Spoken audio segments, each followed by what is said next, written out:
అందరికీ నమస్కారం. ఇప్పుడు మనము బైపాప్ సపోర్ట్ లేకపోతే సిపాప్ సపోర్ట్ అంటే ఏంటో తెలుసుకుందాం.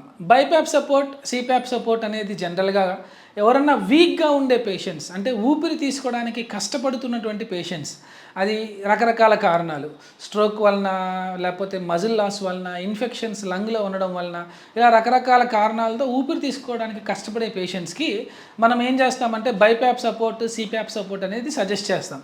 అలాగే బాగా లావ్ ఎక్కువ ఉండి స్నోరింగ్ వచ్చే పేషెంట్స్ కూడా ఇది సజెస్ట్ చేస్తాం.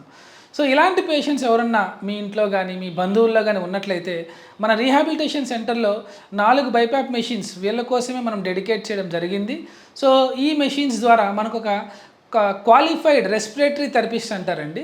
ఫిజియోథెరపిస్ట్ వేరు, రెస్పిరేటరీ థెరపిస్ట్ వేరు. సో మీ లంగ్స్, మీ రెస్పిరేషన్ గురించి టేక్ కేర్ చేసుకునే వాళ్ళని రెస్పిరేటరీ థెరపిస్ట్ అంటారు. సో వీళ్ళు ఉండడం మూలంగా మీ లంగ్ సమస్యలు చాలా ఫాస్ట్గా రికవర్ అయ్యే అవకాశం ఉంటుంది. సో మన దగ్గర బైపాప్ లాంటివి, సిపాప్ లాంటివి, ఇందులో అడ్వాన్స్డ్ మోడ్స్ ఉన్న మెషిన్స్ అంటాం, ఎవాప్స్ మోడ్స్ అంటాం. సో ఇలాంటి అన్ని మోడ్స్ ఉన్న మెషిన్స్ అవైలబుల్గా ఉన్నాయి.